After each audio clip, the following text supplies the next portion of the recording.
I came that close to making Jake my deputy. That's why he was in there. But We're offering. Had a feeling. had a feeling. Boy, people have holiday plans today. It's kind of empty. Nothing personal. Nothing personal. Good afternoon, ladies and gentlemen. Welcome to the first briefing of April 2011. Before I get started, I have a statement from the President I would like to read. From the President, I condemn in the strongest possible terms the attack on the United Nations Assistance Mission in Afghanistan today. Together with the American people, I offer my deepest condolences to those injured and killed, as well as to their loved ones. The brave men and women of the United Nations, including the Afghan staff, undertake their work in support of the Afghan people. Their work is essential to building a stronger Afghanistan for the benefit of all its citizens. We stress the importance of calm and urge all parties to reject violence and resolve differences through dialogue. That's what I have to start the briefing, and I will take your questions. Ben. Thanks, Jay. In Libya, the rebels are apparently talking about the prospect of a ceasefire if Colonel Gaddafi concedes to certain conditions. While there's no sign that Gaddafi would agree to those conditions, including allowing peaceful protests, I'm wondering the White House's position on that concept. Is it something the President could support, a ceasefire that would keep Gaddafi in power? Well, Ben, as you know, the President's position is that Muammar Gaddafi is no longer fit to lead. He has lost legitimacy in the eyes of his people and the world. So, no, it is not his position that Gaddafi should stay in power. As we've discussed and tried to make clear, there is the mission undertaken under United Nations Security Council Resolution 1973, the military mission, which is designed to protect Libyan civilians from Gaddafi's forces, and then there is the policy of the United States and the efforts undertaken unilaterally and multilaterally that are aimed at pressuring the Gaddafi regime, and in a way that we hope and believe will produce the result of him leaving power. But if the people of Libya decide this is an agreement that they could live with? Well, the people, okay, let me step back. Of course, the future of Libya should be decided by the Libyans, and that is true. We believe that the Libyan people no longer want Gaddafi to remain in power as the leader of Libya. But I don't want to speculate about outcomes of potential ceasefires or negotiations. It remains the President's position that Gaddafi should not lead Libya and that the Libyan people should decide their future, and we support a democratic transition, free and fair elections, and a government that arises out of that process that is responsive to the aspirations of the Libyan people. And that remains our position. Okay. One question on the budget, pivoting off of some comments the President just had in Landover, sounding somewhat optimistic about being close to a deal, at least on the number to be cut, but the details to be worked out.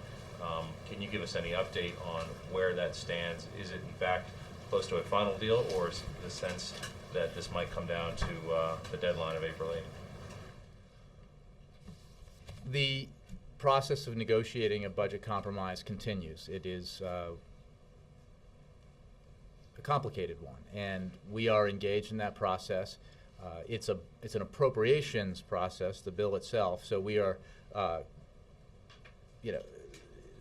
House and Senate appropriators are the ones who are actually constructing the pieces, and we are there to advise and assist and consult and engage at the leadership level, as you know we have, the Vice President recently on Capitol Hill, also speaking with Speaker Boehner and Majority Leader Reid.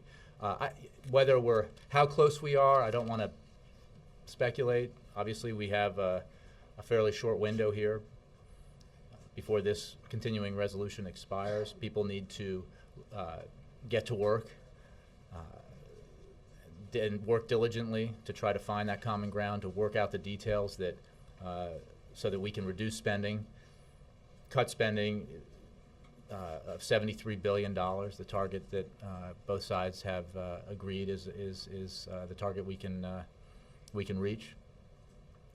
But we need to agree on the details of how we get there, and we need to do it in a way, as the president has said, that cuts deeply but does not cut the very investments that we need to make in education, infrastructure, research and development that will guarantee our success, job creation, and economic growth in the future. Yes. So a follow-up on the budget, and also another question on Libya. What prompted the president today to sort of speak out so forcefully on the budget, on the budget compromise efforts? And is he basically trying to put the screws on both sides to get something done here? Well, the president was speaking on an economic issue today, as you know, about the National Green Fleets Initiative, the partnership with private businesses, those shipping companies that have large car and truck fleets, and our goal to have, a part of the process the federal fleets are doing as well, greening those fleets so that we can, in ways that will help build towards that goal of reducing our dependence on oil and diversifying our the sources from which we get our energy. So it was an economic speech. He also was very glad to report the encouraging jobs numbers that we received today, the rather strong economic growth, rather jobs growth that we got in March, 230,000 private sector jobs, net 216,000 total.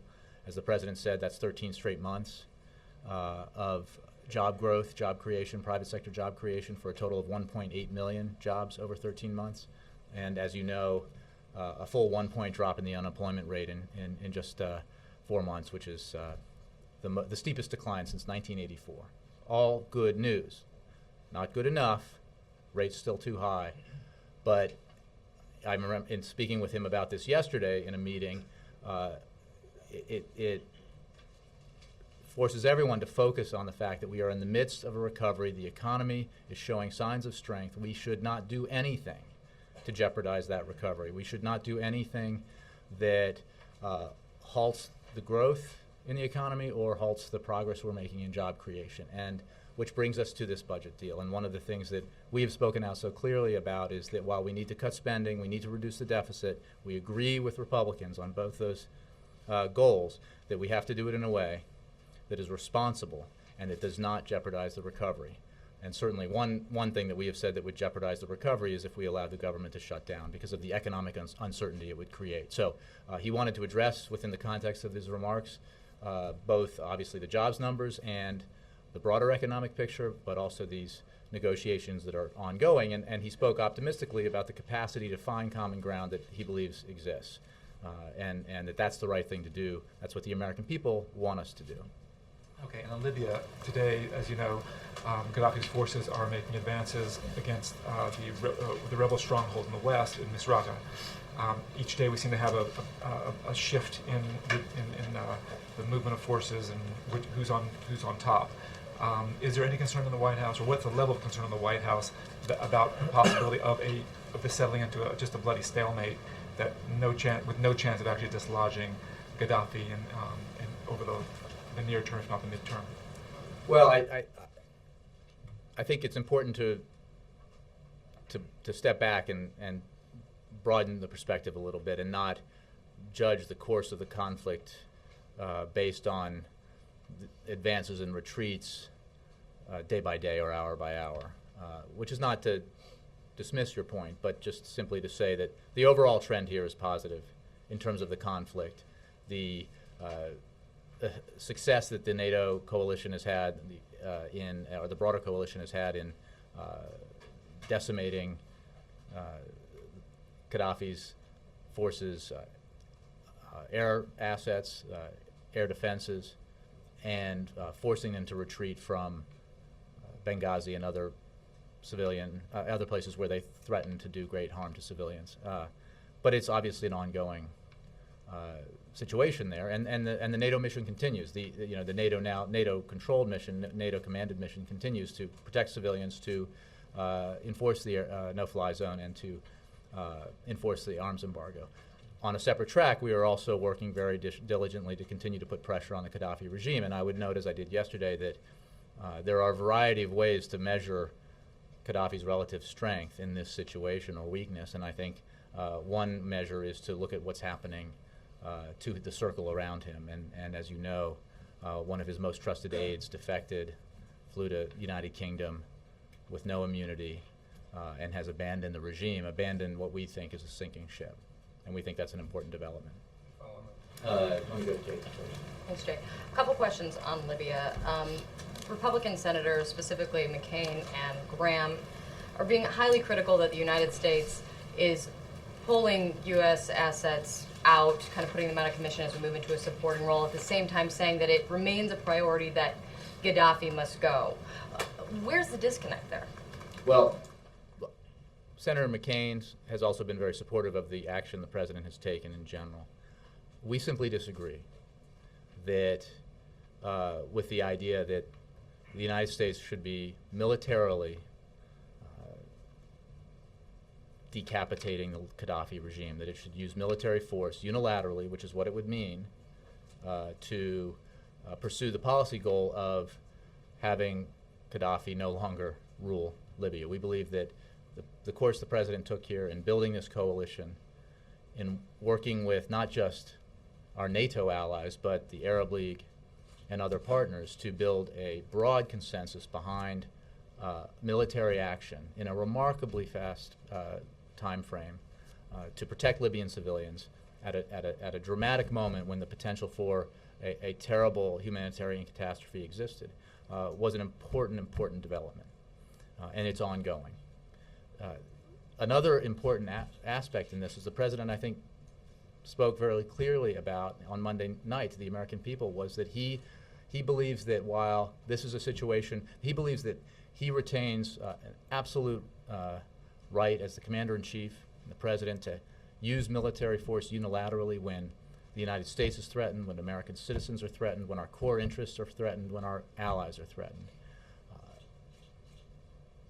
In other circumstances, when our general interests are affected, when and general interests that we share with international partners, it is better to pursue the avenue that we pursued, which is to build a coalition, to share the burden, to share the cost, to share the risk.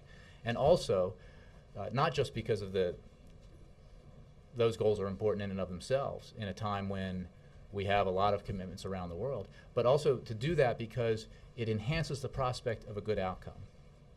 That working with our coalition partners here makes the possibility of a good outcome in Libya greater, because it makes clear that the unrest in Libya, the revolution, if you will, has come from the ground up, is driven by the desires and aspirations of the Libyan people, as it has been by the peoples of different countries. And it is not an American operation. It is not American or Western inspired.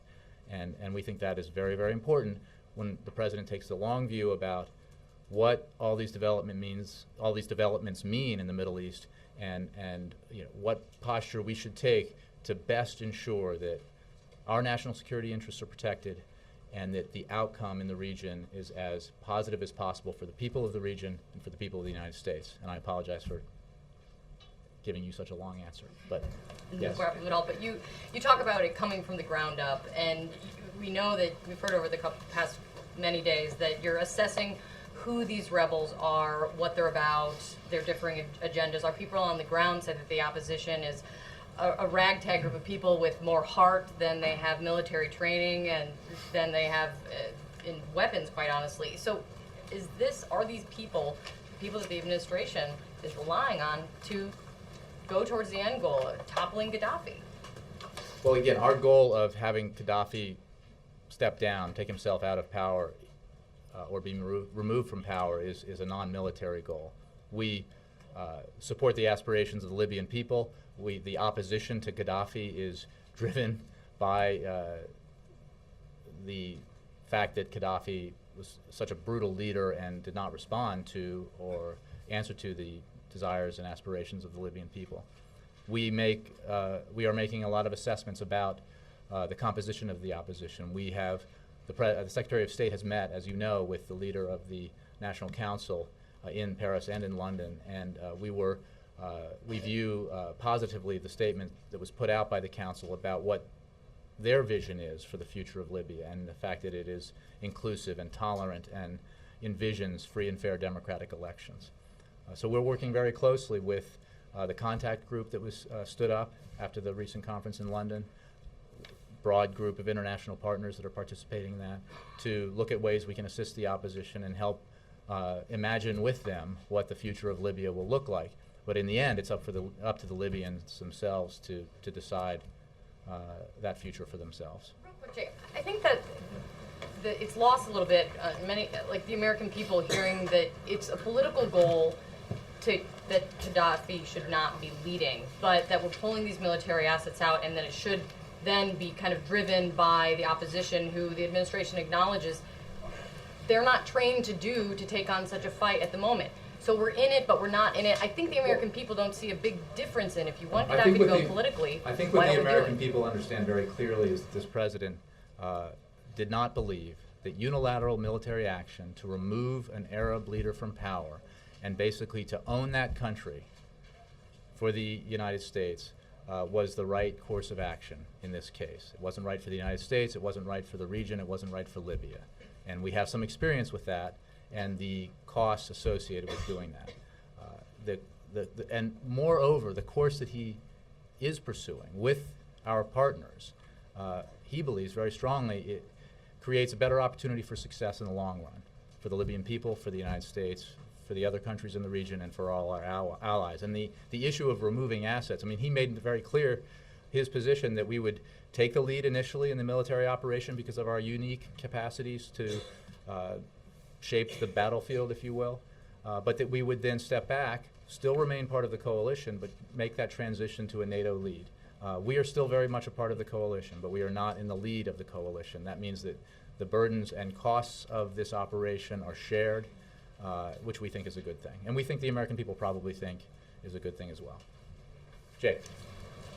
Regarding the massacre at Mazar-e Sharif, that you read the statement from the president about, I'm wondering, that began as a protest against Pastor Terry Jones burning the Koran, or involved in a protest that burned the Koran. And I'm wondering how much the president feels that Terry Jones and his team played a role in what happened in Mazar-e Sharif, or how much this is to be viewed as violence in Afghanistan in and of itself.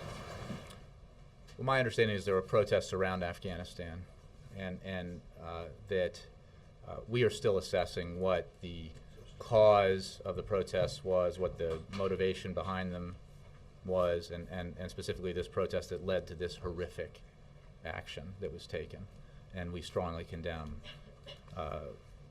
the violence that took place there. But we don't have enough information about what was the cause to make a comment on it. We have obviously, well, I'll just leave it at that. In terms of Libya, given the emphasis that you and the administration have been given to the diplomatic and other efforts to remove Gaddafi from power as opposed to the military ones, is there any update you can give us on information coming from the foreign minister who defected, or other efforts to get others from his inner circle to defect, any information about Gaddafi's state of mind?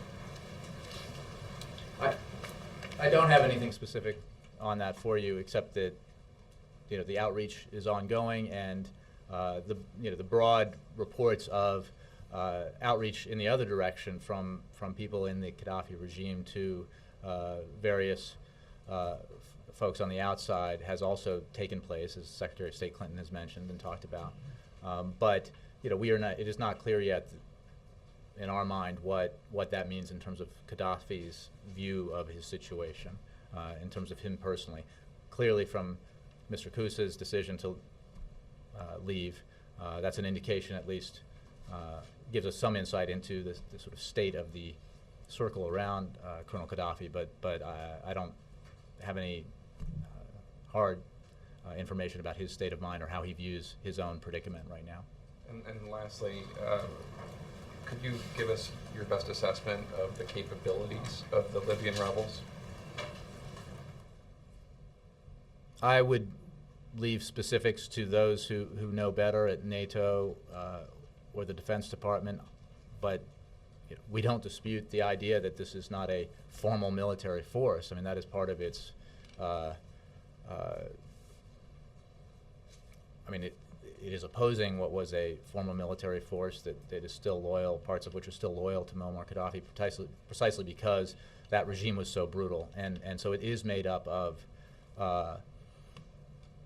in many senses, untrained, unexperienced people who are fighting for the, for the right to be more free and to participate more fully in their country's future and to create more economic prosperity for their children. I mean, that's my understanding. Without, as I discussed yesterday, obviously there are elements of this very broad opposition that we either don't know a lot about, or we assume, that not everybody who opposes Gaddafi is necessarily a friend of the United States, but that that it is not a professional military, I think, is a notion we can agree on.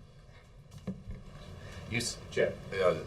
You said earlier this week that there's no military option on the table with regard to Syria. Is the United States simply in a position where they're an observer with regard to Syria, or is there any option of any sort on the table? Is there anything the government can do other than watch and monitor? Well, we have spoken quite clearly about the need for the Syrian government to refrain from violence, to cease the arrest of human rights activists and lawyers and journalists, to act on the promises that the Syrian president made once in 2005 and made again the other day to initiate a series of reforms that the Syrian people clearly want. And the message, it's not an observation role only. Obviously, we are working with our allies in the region and speaking directly, or rather publicly, to the Syrian government, urging them to cease the violence and to engage in national dialogue. Any actual options, diplomatic, economic, anything? I'm not going to prejudge what. I mean, there are already quite substantial sanctions in place in Syria, have been since they were passed in 2003. But there's obviously always more that can be done, or potentially more that could be done in response to a situation in any given country, whether unilaterally or multilaterally. Many measures that could be taken short of military action, but I don't have a list of specifics that are under consideration. Okay, so it's too early to say that there are options on the table. I don't have a list of specifics. The team that focuses on the region, focuses on Syria, I'm sure is evaluating the situation. I mean, I know they are, and I know that they evaluate various policy options that the president might pursue. But I can't enumerate them or describe them to you because it's premature to do that. John McCain on Libya.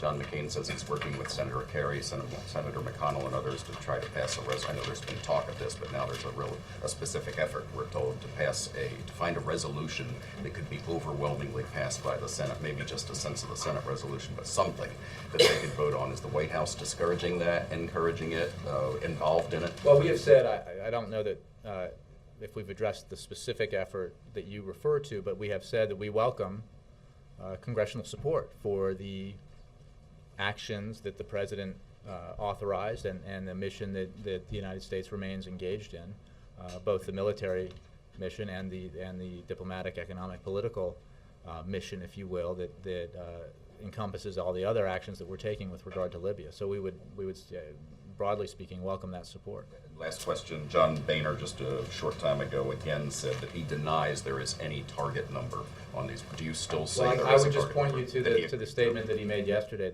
and that we agree on, that there is, there is a target number, but there's not an agreement until there's an agreement. That there is not, but there is an agreement on a target. So that if we, he has agreed if with we the can, $33 billion target it's number. alternately been described in different terms depending on which baseline you're working off of, but 73, and You're saying he agreed to that as a target as number? a target to give to the appropriators to work off of as they negotiate the details of cuts and spending, and try to find a common ground that would allow us to get to that number in a way that is acceptable to the House, the Senate, and the White House. Yes. On Libya, are we withdrawing, the planes, the U.S. is basically withdrawing from the no-fly zone activities tomorrow. Will they be replaced by planes from other countries? Well, NATO has assumed sole command of the operation, both the enforcement of the no-fly zone and the enforcement of the arms embargo and the enforcement of the civilian protection aspect of the mission. So how they do that, obviously it involves air assets as well as other assets, and how that breaks down, I would refer you to NATO. But yes, again, the idea that it's like a withdrawal, I mean, we made very clear, the President made very clear that our engagement would be very intense in the beginning, would involve a lot of American assets, a lot of hardware, a lot of pilots, et cetera, and missiles that were utilized, and that we would then, in a matter of days, not weeks, pull back, having done the things that we can do uniquely, more effectively, more quickly, better than anyone, and then broaden the effort in terms of participation to the point where we are still obviously a partner in this, participating in this, but it is led by NATO, and other coalition partners are contributing the lead assets, if you will, to the enforcement efforts. On the ceasefire, Secretary Gates was asked yesterday in one of the hearings whether he could envision the conflict ending with Gaddafi in power. He said no, but he could envision a ceasefire. And he went on to lay out some of the terms that it seems the opposition has laid out. Stop attacks on civilians, move the troops out of the cities, allow humanitarian aid deliveries, etc. Is there any space between the Secretary and the President on this? Zero space. We obviously believe very strongly that it is for the Libyan people to decide their future. The civilian protection mission is probably, as you described it and as I understand it, encompassed in the goals that the opposition talked about, that any ceasefire would require the cessation of hostilities, the cessation of violence against the Libyan people. But the overall goal, and I think you referenced this at the top, is that Gaddafi no longer attempt to or remain lead Libya or remain in power. And how that takes place, obviously we are engaged and our international partners are engaged in taking measures that we believe move that process along, and obviously the Libyan people will, and the opposition will engage in that process also. And on today's jobs numbers, if I may, they're getting a lot of cheers, but former Labor Secretary Elaine Chao points out that at 216 net 1,000 jobs a month, it would still be the end of the decade before we got back to pre-recession unemployment rate levels. So does that make this rate of job creation acceptable to the President? Well, what the President said today is that he wakes up every morning, and I know this because it's on his mind when we talk early in the day, and it's on his mind when he goes home at the end of the day, that this is his focus: job creation, economic growth. He has a lot on his plate, but there is no greater priority for him. And what he said today is, obviously, he will not be satisfied until every American who is looking for a job, a well-paying job, finds one. And so the answer to your question is, of course, it is not acceptable. 8.8%, while it is the most dramatic and steep decline in the unemployment rate since 1984, it is certainly still too high. And that is why we are focused, as the President was today, on a variety of measures aimed at continuing the economic recovery, increasing job creation, increasing competitiveness. This is the principal focus of his administration, of his White House. So the question was whether the creation of 230,000+ private sector jobs is acceptable. What I will tell you, it is good news, and to suggest otherwise, I think, is maybe it's an April Fool's joke, but it is rather sour to suggest that the creation of 230,000 private sector jobs, a net 216,000 jobs, is anything but extremely good news. The kind of sustained job creation at a high level that we have not seen in many, many years. Is it enough? No, it is not. But what your question does, I think, remind people is how deep the hole is, how deep the hole was that we found ourselves in because of this recession. Remember that in the first several months that this president took office in the midst of this terrible recession that was here when we got here, the job loss was in the 700,000 a month range. That's job loss. So we're now at job creation, private sector job creation in the 200,000 plus range. That is a 900,000 jobs turnaround. Not enough, not good enough. The hole is deep, but we are very happy at the job creation we've seen. 13 straight months of job creation, the 1.8 million private sector jobs that we've seen created in these last 13 months. That is good news. Yes, Mike. I'm curious about this 33 billion, 73 billion. You, Vice President, have used the number quite frequently. The Speaker said flatly today there is no number. And I'm just wondering, is this, you're choosing to emphasize it as an attempt to sow dissension between Absolutely the not. leadership and fiscal conservatives in the House Republican Conference? No, our point is that there is no reason that we cannot get a deal here. If everyone agrees that they will not, I mean, I understand that, as I think the actions the House is taking today, that they would love H.R. 1 to become law. But as the Speaker said, I believe yesterday, this is a government, Congress, and the executive branch that where one portion of it does not get to dictate the outcome. And the fact is that measure could not pass the Senate and would be vetoed by the President. So it is not the end result. It may be what they wish for in an ideal world, but it's not happening. And the President's 2011 baseline budget that he proposed is obviously not happening, right? So what we have made clear is the President will make tough choices. He will, in the spirit of compromise and finding common ground, he will accept cuts that are hard, accept some details that he would not otherwise, in an ideal world, want to accept, but that he believes the American people expect us to find that common ground, expect us to be reasonable. Political rhetoric and shooting spitballs is not, I assure you, and I know you know this, is not what the American people want out of Washington right now. So we're talking about a few $1 billion difference in terms of a top line number, and that should not be the block over which we stumble to lead to a government shutdown or to demonstrate to the rest of America that we can't get things done, because we believe we can. And we believe, notwithstanding things that have been said, that there is ample common ground available to us to reach a compromise. Yeah, just one more. I want to follow up on something you said yesterday. You spoke very generally about U.S. intelligence assets being used to assist the operation yesterday.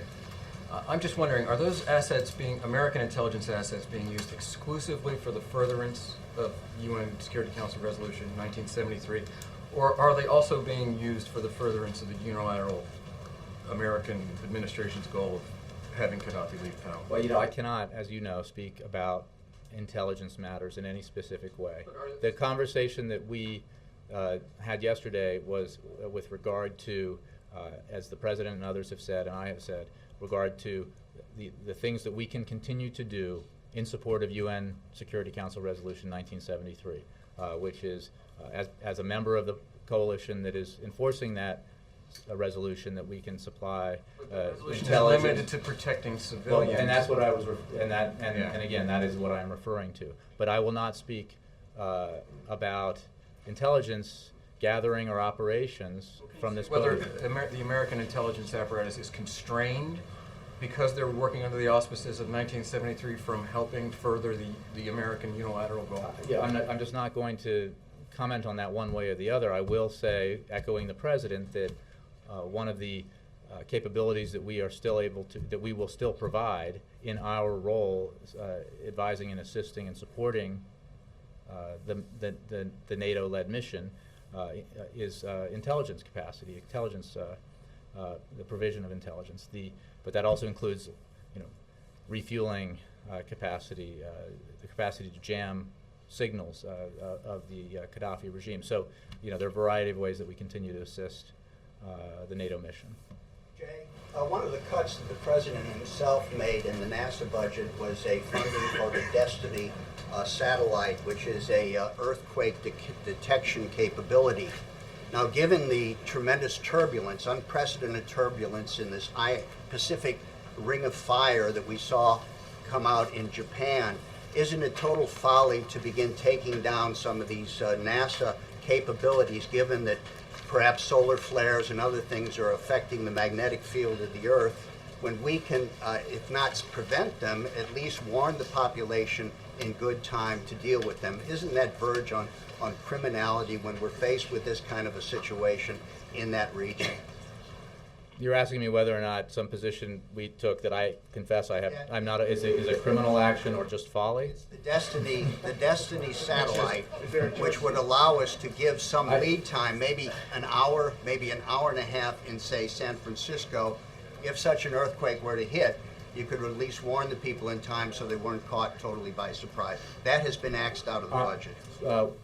Sir, I confess that I do not know the specifics of that, the budget line that you reference. I'm happy to take that question, or if you want to get back in touch with me or my office, we'll try to get an answer for you. There are 40 scientists who have protested I mean, I certainly think you might ask NASA about it, but I'm happy to take that question and provide my answer, but I just don't have one right now. NASA's dependent on the president. Thank you, but I will, as I said, I would happily answer that question if I had more information on it, but I will get more information for you if you contact my office after the briefing. Mark. Jay, back to the budget talks. Harry Reid said the DPA riders are off the table. The White House said neither the White House nor the Senate Democrats will accept EPA riders. Is that your position?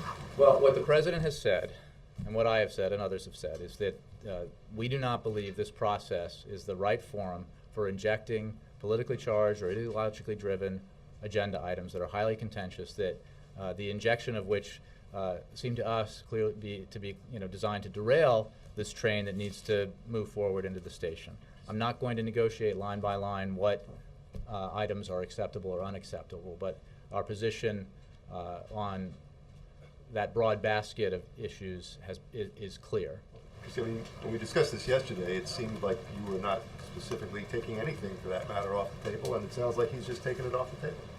Well, again, I don't want to. I mean, I don't want to refine Senator Reid's words, but I will tell you what our position is, which is not to negotiate the items of the hope for compromise and resolution from here. Those negotiations are ongoing, and the confidentiality of how that of those negotiations is something I will not breach from here. But our overall position about the need to remove from the process those things that seem to us to be wholly unrelated to a deficit reduction and spending cut and funding bill should be removed, and that in order to allow this process to move forward, and that if lawmakers feel passionately about a specific issue, they should write legislation, bring it to the floor, and have it debated on the floor. Mr. Nola. Jay, can you tell us what the White House thinks of the government shutdown bill that the House is working on this afternoon? Well, I would just say what I said earlier, which is that the H.R. 1 passed the House, did not pass the Senate. If it had miraculously arrived on the President's desk, we made clear in a statement of administration policy that the President would veto it. So it will not become the law of the land. I understand that that is the ideal for one segment of Congress, but nobody's going to get everything they want in this process. We have acknowledged that, and many others have acknowledged that on both sides. So it's an interesting exercise. It is not an exercise that brings us any closer to accomplishing what needs to be accomplished for the American people and what they expect us to do. And so we hope that it will not distract attention from the work that needs to be done very quickly to find resolution on funding for the rest of this fiscal year, so we can move on to these bigger issues. I mean, we are talking about a funding bill for a year that is already almost half over. It needs to get done. And earlier today, you said the President sees a need to agree on details that cut deeply, but not education, R&D, infrastructure. Can you tell us one of the programs in which you want to cut deeply? Well, I would refer you to the substantial cuts the President proposed in his fiscal year 2012 budget, and there are substantial cuts in that, including the programs that he said when he put forward that budget proposal he cares a lot about and would not want to cut in the manner that he is cutting them in an ideal world. And a number of those cuts have been incorporated into some of the proposals that are on the table that are cuts that we can agree on and the Republicans can agree on. So he has put forward a series of substantial cuts in a series of areas. And again, I don't want to negotiate on specifics, but the point is that there are lines beyond which he feels he cannot go and will not go because the future economic growth of this country depends that those lines not be crossed. And last question. On his directive for the greening of the federal fleet, does he want to see his limousines made hybrid or all-electric vehicles? The limousines are part of, I believe, run and operated and commissioned by the United States Secret Service, so I would refer you to them on that. Directive. Can the beast go green? Can the beast go green? I honestly don't know. Obviously, security matters are not ones that I tend to address from here, but I refer you to the Secret Service for that. Mr. Thrush. Jay, virtually every news outlet is reporting, citing the police chief in Afghanistan, saying that the demonstrators were at least partially motivated by Terry Jones burning the Koran. Two questions. Do you think he has, to some extent, blood on his hands, this pastor? And the second question is, does this administration have a message to Afghans and other Muslims talking about how they view the burning of the Koran and its, and the significance of what it says about the United States? Glenn, I'm going to refrain from now from commenting on what may or may not have been the cause of those demonstrations that led to this horrific act, which is in no way justified, no matter, regardless of what the motivation was. But again, on the cause, the motivation behind it, I don't want to speculate because it's important that we get it right. So we are looking into that, investigating it, and I'm sure when we have some conclusions about that we make as opposed to others, I'm sure we'll have a comment on it, and you can, and I'll comment on it from here if you like. But I'm not going to say anything about it now. Is there any reason to believe the Taliban instigated this? Again, I just don't have enough information. We don't have enough information, and we're still getting that information. Kara. Thanks, Jay. The Colombian government announced this week that its free trade agreement with Canada is going to be going into effect in July, and the president's obviously said that he wants to finish work on the U.S.-Colombia agreement. But I was just wondering, can you point to any evidence of progress, that progress is actually being made on that front? I can. I was in a meeting this morning with Ambassador Kirk, and that he's working extremely diligently to try to make progress on the Colombian trade deal.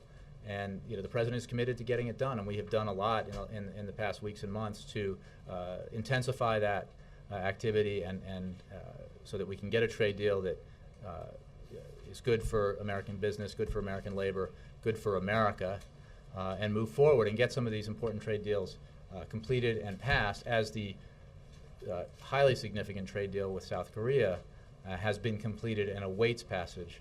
Approval from Congress. Any estimate for any goal, any timeline? Sooner than later. Jay? April.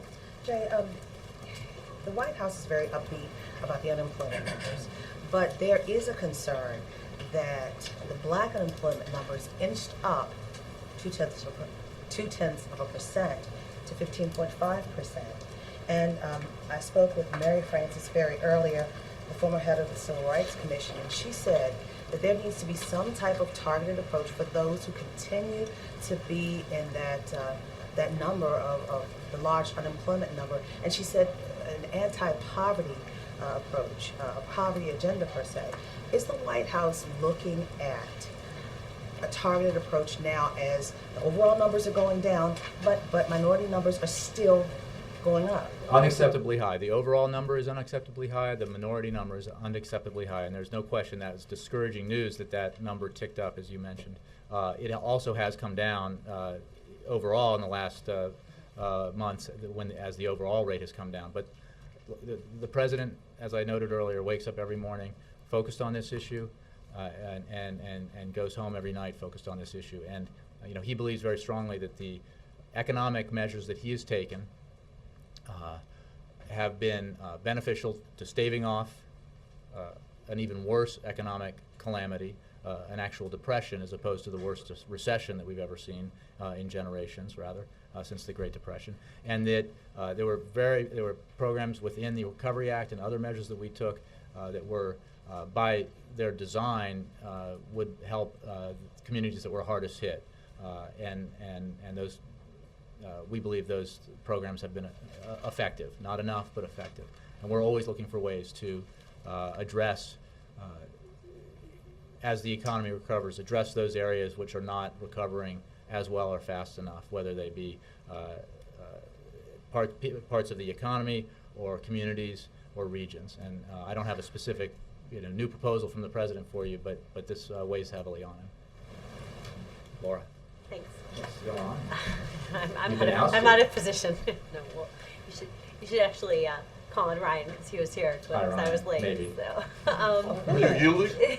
yeah, I'll yield to Ryan. He was here on time. Ryan. Thanks, Jay. Ryan Tracy, Dow Jones Business Journal. I want to ask, I know you don't want to refer to specific policy riders in the budget negotiations, but can you talk generally about whether the administration would accept cuts to healthcare implementation, for example, or Planned Parenthood? Look, I think the president has made clear. First of all, if you're talking about the Affordable Care Act, the answer is, we believe this is an essential element to reducing the deficit, to ensuring far greater access to health care, to reducing costs for businesses and individuals. So that is an important area to protect.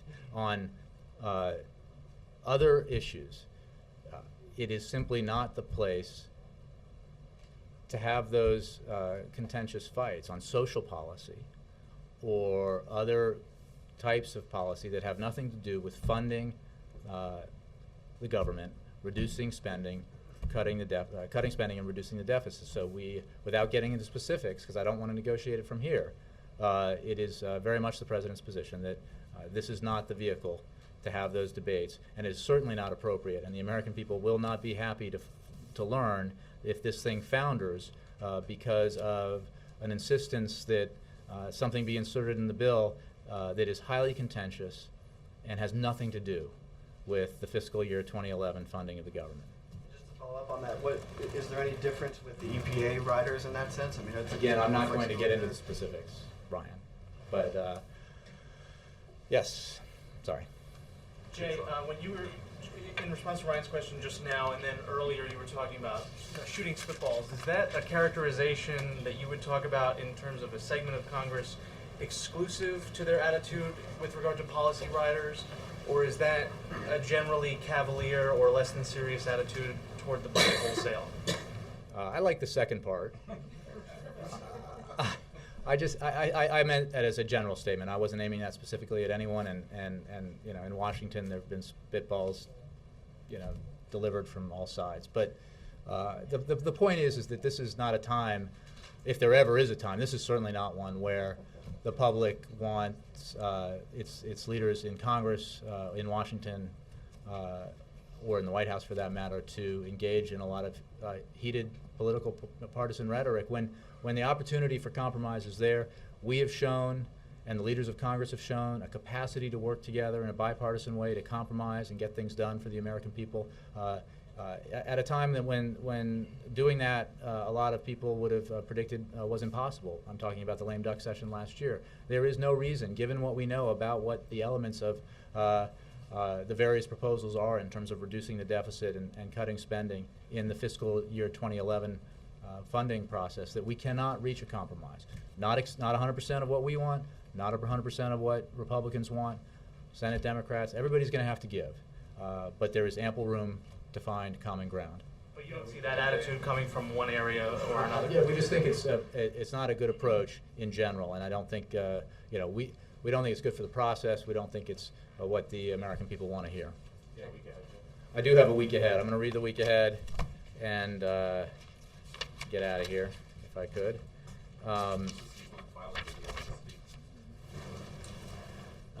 On Monday, the president will File the Wait for it, Chip. On Monday, the president will attend meetings at the White House.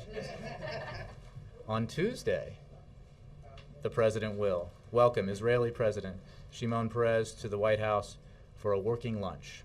The president looks forward to discussing with President Peres the full range of issues of common concern, including U.S.-Israeli security cooperation, recent developments across the Middle East, and the pursuit of peace between Israel and its neighbors. On Wednesday, the president will...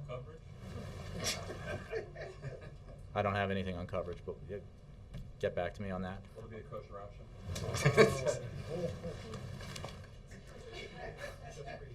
That's good. That was good. I like that. On Wednesday, the president will travel to the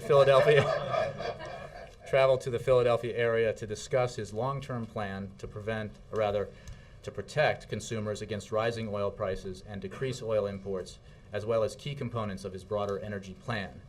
You may have noticed that he is speaking quite a bit about this in these days and weeks. The president will visit Gamesa, or I hope I'm pronouncing that right, Gamesa Technology Corporation in Fairless Hills, where he will hold a town hall discussion with workers about building a 21st century clean energy economy to win the future. On Wednesday, also Wednesday, the president will travel to New York, to deliver remarks at the National Action Network's 20th anniversary and national convention. We will have more details about Thursday and Friday's schedule, including, well, who knows, early next week. Thanks very much. Yes, well, I'll take one on Japan, fair. On Tuesday, the president spoke to Prime Minister Khan about just the continuing commitment in the long and the short term. If maybe you could flesh out some of that long-term support. Has there been any discussions on whether that would include decontamination of soil or water?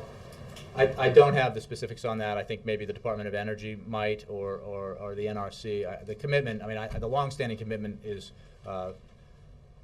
embedded in the nature of the relationship with our very close ally, and we will do, as the president has said, everything we can and provide any assistance we can to help Japan in this incredibly difficult period. Can you comment then on the roughly 150 Marines or so that are either arriving or have arrived today to support with decontamination?